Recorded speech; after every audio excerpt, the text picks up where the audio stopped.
बिस्मिल्लाहिर्रहमानिर्रहीम। अस्सलाम वालेकुम नाज़रीन, आप यूट्यूब चैनल देख रहे हैं। मैं इमरान खान हूं। एक खबर ये आई कि इमरान खान साहब को एक मरतबा फिर पेशकश की गई है कि आप डील कर लें, खामोशी इख्तियार करें, पाकिस्तान से बाहर चले जाएं अपना इलाज करवाने के लिए। आपको तिब्बी बुनियादों के ऊपर पाकिस्तान से बाहर भिजवा देते हैं। इमरान खान साहब को एंगेज करने की कोशिश की गई और यह कहा गया कि जनाब आप बाहर चले जाएं पाकिस्तान से। यह खबर बताइए, और यह एस्टेब्लिशमेंट की ख्वाहिश है, नवाज शरीफ की भी ख्वाहिश है। देखिए, इमरान खान साहब को तोड़ने में तो ये मुकम्मल तौर पे नाकाम रहे हैं, ना उनकी मकबूलियत को ये डैमेज कर पाए।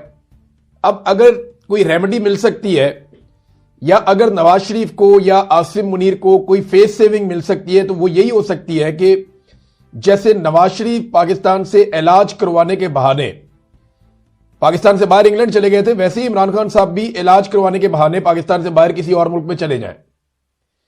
इमरान खान साहब इस बात में नहीं मानते और मुबैना तौर पे उन्होंने एक मरतबा फिर यही कहा कि एब्सोल्युटली नॉट, कि भाई मैं नहीं मानता, मैंने कोई डील नहीं करनी और मुझे कोई डील आपसे नहीं चाहिए।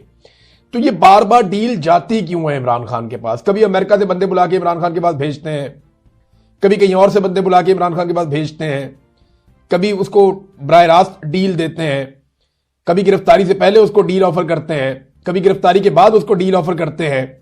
और अब हाल ही में एक नई डील का भी इंकशाफ हो रहा है, और ये 2-3 सोर्सेज ने यह दावा किया कि इमरान खान साहब को फिर डील दी गई और उन्होंने कहा जी मैं नहीं करता, उन्होंने इनकार कर दिया। वो कहते हैं मैंने नवाज शरीफ नहीं बनना। देखिए, नवाज शरीफ की जान कैसे छूटती है। नवाज शरीफ के ऊपर जो सबसे बड़ा इल्जाम लगा ना, वो ये है कि नवाज शरीफ अपने प्लेटलेट्स गिरा के बीमारी का बहाना बनाकर पाकिस्तान से बाहर भाग गए, और फिर जब वो पाकिस्तान वापस आए तो वो तब तक अपनी डील मुकम्मल कर चुके थे। तो वो 4 हफ्ते का कहकर गए थे और 4 साल गुजार कर नवाज शरीफ साहब पाकिस्तान वापस आए, और 50 रुपए के स्टाम्प पेपर के ऊपर पाकिस्तान से वो बाहर गए थे। अब ये इतना बड़ा एलिगेशन है, इतनी बड़ी तौहीन और इतनी बड़ी बेइज्जती है किसी सियासी लीडर की, कि जब तक के इमरान खान साहब इतना बड़ा कोई काम नहीं करेंगे तब तक नवाज शरीफ साहब की जान नहीं छूटती। तो अब उन्हें लगता है कि हम बार बार ऑफर करें तो शायद किसी जगह पे जाके इमरान खान साहब मान जाएं। अगर इस खबर को देखें तो फिर तो यही वो ख्वाहिश है उनकी कि कुछ ना कुछ करके इमरान खान साहब को इस पे मना लें। आज मुबैना तौर पे यह भी खबर रिपोर्ट हुई है, मुख्तलिफ लोगों ने रिपोर्ट किया, और यह दावा किया जा रहा है कि शहबाज शरीफ की मुलाकात होगी महमूद खान अचकजई से। तो वजीर आजम शहबाज शरीफ है और एक तरफ महमूद खान अचकजई है, इनके बीच में मुलाकात हो सकती है और इमरान खान के हवाले से तो जरूर गुफ्तगू होगी। देखिए, शहबाज शरीफ इस वक्त क्यों एंगेज कर रहे हैं? जब भी कभी कोई पाकिस्तान तहरीक इंसाफ या अपोजिशन एहतजाज की सियासत कर रही होती है तो फौरी तौर पे हुकूमत एंगेजमेंट शुरू कर देती है। उससे 2 चीजें होती हैं। एक ये होता है कि एहतजाज का मोमेंटम टूटता है, यानी लोगों को यह लगता है कि जनाब ये तो मुज़ाकरात चल रहे हैं, कोई ना कोई हल वैसे ही निकल आएगा, तो हमें निकलकर जोर लगाने की क्या जरूरत है। एक वो ये परसेप्शन बनाते हैं, तो इससे एहतजाज का मोमेंटम तोड़ने में थोड़ी सी मदद मिलती है। दूसरा, हुकूमत ये एक इखलाकी बर्तरी हासिल करने की कोशिश करती है और अपनी गवर्नमेंट को लिजिटिमेट बनाने की कोशिश करती है कि देखें जनाब, हमारी यहां पे हुकूमत मौजूद है, हम जायज हुकूमत है, हम बातचीत भी कर रहे हैं अपोजिशन के साथ। हालांकि ये हुकूमत तो हुकूमत में होनी नहीं चाहिए थी, इनकी तो अपोजिशन भी नहीं बनती थी बेचारों की। 17 सीटों वाले तो कुछ चौथी नंबर की, तीसरी नंबर की इनकी पॉलिटिकल पार्टी बननी थी, अगर सही इलेक्शन रिजल्ट्स के मुताबिक ये असेंबलियां कायम होती तो। बहरहाल, ये हर मरतबा ऐसा होता है, इस मरतबा भी ऐसा हो रहा है। तो एक तरफ मुज़ाकरात कहा जा रहा है जी, मुज़ाकरात होंगे, बातचीत होगी और बातचीत होनी चाहिए, और दूसरी तरफ क्या हो रहा है? क्रैकडाउन। इस वक्त पंजाब में भी क्रैकडाउन जारी है और सिंध में भी क्रैकडाउन जारी है। बड़े पैमाने पर पाकिस्तान तहरीक इंसाफ के लोगों को गिरफ्तार किया जा रहा है और बड़ी खामोशी से क्रैकडाउन हो रहा है। खबरों के अंदर आपको पता है, मीडिया बताता नहीं है कि पीटीआई के ऊपर क्रैकडाउन हो रहा है। सोशल मीडिया भी आजकल तवज्जो दीगर चीजों की तरफ है काफी बटी हुई, तो इसलिए ज्यादा उठाया नहीं जा रहा मामला, लेकिन क्रैकडाउन हो रहा है और बड़ी तेजी से वो लोग जो इलाकों की बंदिश कर सकते हैं, वो लोग जो तहरीक को तेज कर सकते हैं, उन तमाम लोगों को एक एक करके उठाया जा रहा है। चाहे वो कारकुनान है, मुतहर्रिक कारकुनान, या वो लीडरान है, जैसे तैसे भी उन्हें गायब किया जा रहा है, उन्हें उठाया जा रहा है। 3 एमपीओ के तहत उनको हिरासत में लिया जा रहा है। तो ये गिरफ्तारियां हो रही हैं, दूसरी तरफ क्रैकडाउन हो रहा है, घरों पे छापे पड़ रहे हैं पंजाब में खास तौर पे, और कई इतलात तो ऐसी आ रही है कि कुछ लोग वॉलंटियरली भी गिरफ्तार होना चाहते हैं। अब इसमें कितनी सदाकत है मैं आपको कह नहीं सकता, किसी बंदे का नाम लेना हो तो मैं ले नहीं सकता, लेकिन आपको मैं ये बता सकता हूं कि वफाकी वजीर ने भी एक ने कहा, हुकूमत के बंदे ने, कि जनाब हमसे तो राब्ता करके लोग कहते हैं कि जनाब हमें गिरफ्तार कर ले। देखिए ना गिरफ्तारी का कितना फायदा होता है। एक, पाकिस्तान तहरीक इंसाफ आपसे पूछ नहीं सकती, आप कहते हैं जी मैं तो गिरफ्तार हो गया था। दो, अगर 8 फरवरी को कोई बड़ा वकूआ हो जाता है तो हुकूमत आपके ऊपर पर्चा नहीं दे सकती, आप कहेंगे जी मैं तो उस दिन अंदर था।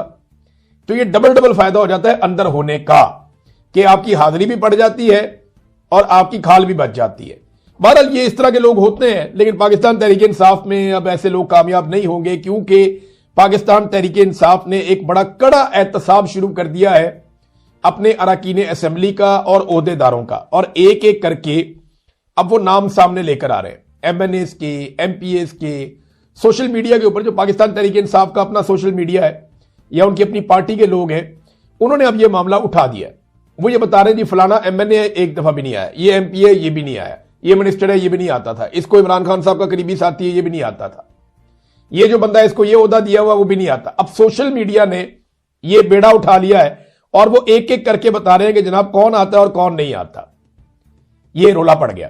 दूसरी जानिब एक और चीज हुई और बड़ी इंटरेस्टिंग है। 8 फरवरी के एहतजाज से बिल्कुल पहले, यानी ऐन जब एहतजाज का माहौल बना हुआ है और इमरान खान साहब को कैद तन्हाई का सामना है और उनकी आंख को इलाज की जरूरत भी है और तहरीक चलाने की कोशिश हो रही है, तो शेर अफजल मरवत और मिशाल यूसुफजई ने आसमा शरादी साहिबा के प्रोग्राम में इल्जाम लगाया कि तोशाखाना 2 केस में वो हार जिसकी वजह से बुशरा बीबी इमरान खान साहब को सजा हुई है, वो हार अलीमा खानम ले गई थी। ये उन दोनों ने इल्जाम लगाया। वैसे ऐसी कार्रवाई तो कोई दुश्मन भी ना डाले इस मौके पर, जब इमरान खान साहब कैद तन्हाई में है, फंसे हुए हैं, बुशरा बीबी भी अंदर है, इमरान खान की बहनों को रोजाना वहां पे जेल के बाहर मार पड़ती है, जब भी वो आती हैं बार बार उन्हें उठा लिया जाता है, उन्हें हरासा किया जा रहा है, उनके ऊपर मुकदमा चल रहे हैं और उनको गंदे अंडे तक मारे गए, बहुत अजीबोगरीब बालों से पकड़ के घसीटा भी गया। ये सारी घटिया हरकतें हमने वहां पे अडियाला जेल के बाहर होती हुई देखी है। वो बेचारी रोजाना की बुनियाद पर अदालतों में जा रही है, जब वो अपने भाइयों का मुकदमा लड़ रही है उस वक्त इस किस्म की चीज इस तरह लेकर जाना उनके बारे में बड़ा अजीब सा, कोई दुश्मन भी ऐसा ना करता, लेकिन ये इन दोनों ने किया। शेर अफजल मरवत ने ये इल्जाम लगाया और मिशाल यूसुफजई ने इसकी तस्दीक कर दी इस इल्जाम की। तो जनाब शाम तक अलीमा खानम का इस पे जवाब भी आ जाएगा। जो भी जवाब आएगा फिर हम आपके साथ शेयर करेंगे कि अलीमा खानम इसके बारे में क्या कहती हैं।